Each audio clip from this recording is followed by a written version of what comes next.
Hello, you're listening to Hugo Talks Some More and another edition of Lockdown News Roundup, which, looking at what I'm covering, maybe this will be okay for YouTube. We'll see. So let's start off by looking at a couple of contradictions.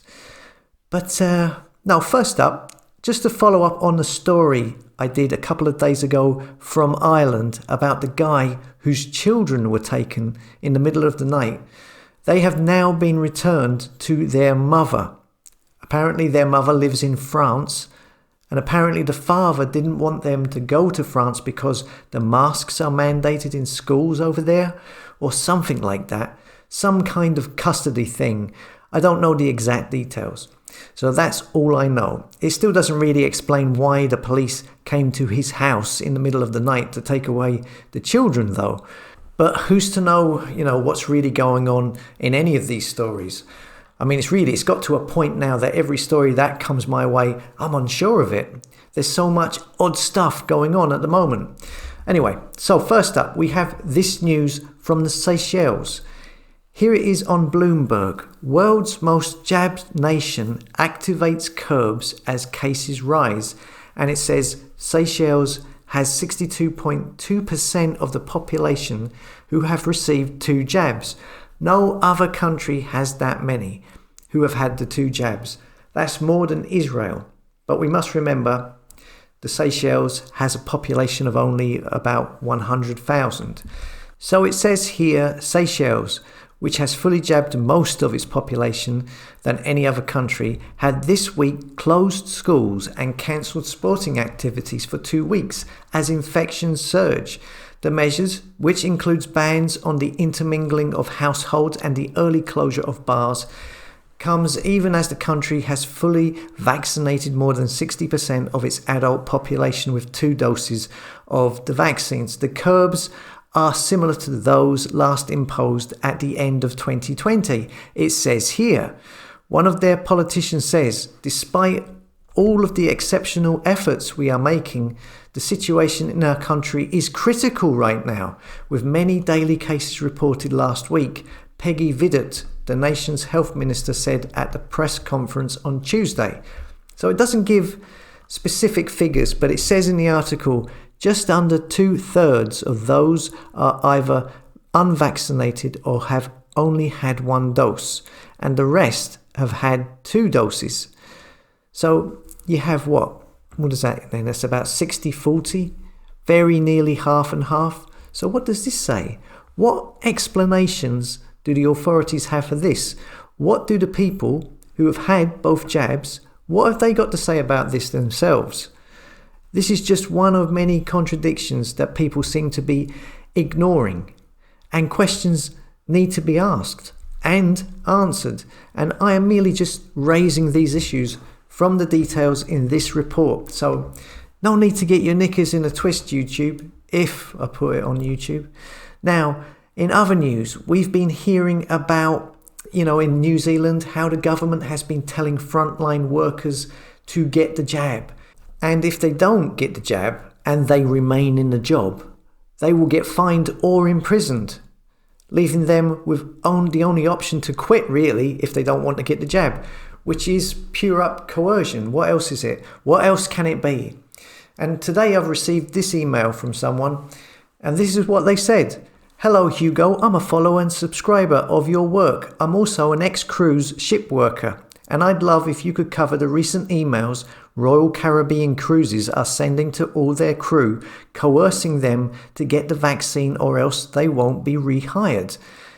See some attached screenshots of the emails they've been sending to us. It's a shame. Most cruise workers are so desperate for work they'll comply with this. It seems all cruise lines will follow the same path of coercion, but here is the proof. Royal Caribbean is doing it now.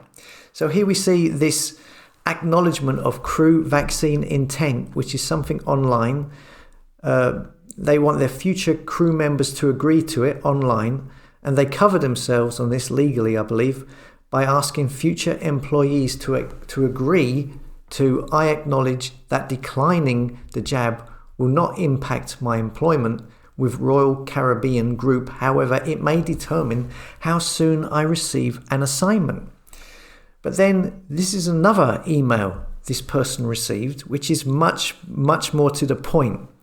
It says here, the HR and logistics team have been trying to get a hold of you without getting a response. We are needing you to go into C-Track system and acknowledge you are willing to receive the full regimen of the vaccine. And then in big red letters, this is your last chance. If you do not respond to this email by the Friday the 7th, your profile in our system will be deactivated, and to get another contract, you will need to be rehired. And that's from Royal Caribbean Group. Now, this is pure up coercion. I mean, is this legal? That's what I want to know.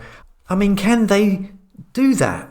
Are there any legal experts out there? Can they just point out if that is legal? I'd imagine it must be, as they wouldn't do it, would they?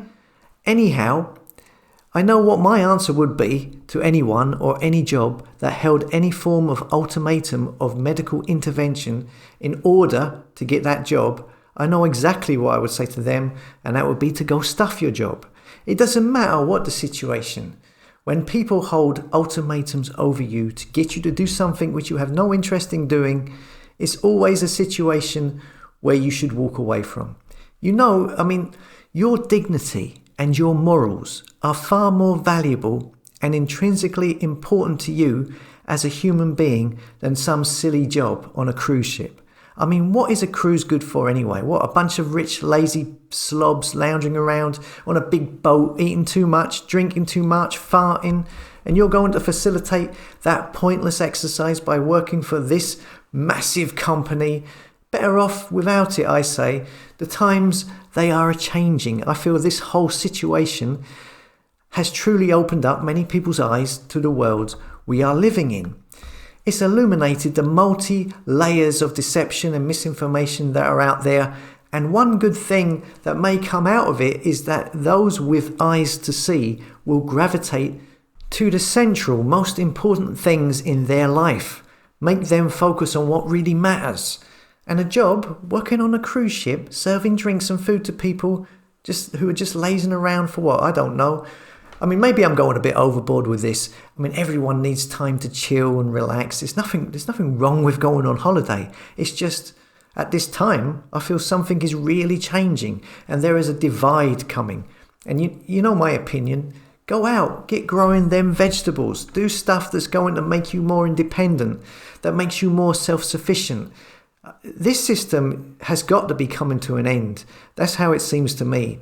And people's values are going to shift big time. So, anyway, I was going to talk about Kamala Harris and her husband giving each other a kiss while wearing masks and both of them being fully jabbed up, and hold that up as another contradiction. But you know what? I couldn't give a stuff. I'm not interested in what these puppets are doing. Stuff them. They are completely fake. Whatever they do or say, you know, it's not coming from them. Okay, look, I'm a bit all over the place today. Had a few things I had to do earlier, and I haven't been able to focus on stuff as much as usual. I haven't checked the emails today yet, probably about 100 or so. And remember, if I don't reply, please be aware, I have read it and I do take it all in. But there's no way that I can reply to everybody. So keep them coming, because there's a lot of interesting stuff that I receive. And yes, stay strong, keep the faith. Don't absorb the negativity in the media. Just observe it and look at it and analyze it. Don't let it impact you. Yeah? Rise above that negative energy. Same with the people, same with the people who are, I feel bad myself. People who I have labelled in the past videos. I've said it quite a lot. I've called people sheep, meatheads, zombies and so forth. I shouldn't have done that. These people, we believe they are misguided, but they believe they are doing the right thing, and I know it's frustrating. That's why I've said the things I've said in the past. But I've done the wrong thing in the past, calling them names. So I won't be doing that anymore. Yeah, it is as frustrating as it can get. But, it's not going to encourage them to question anything. if you're calling people a moron. You know, it's something I've got to work on myself. There's a lot going on, and a lot of that is being directed at us in order to cause division, to cause conflict, and to cause chaos. And when you realize that's the aim of much of what is going on, we just try and rise above it and not let them get their way. Because if people, as I've always said, if people are united, then they have the power. Okay, thanks for listening. Come and subscribe to the tribe at hugotalks.com, trying to build a community of like-minded souls, and I'll see you later.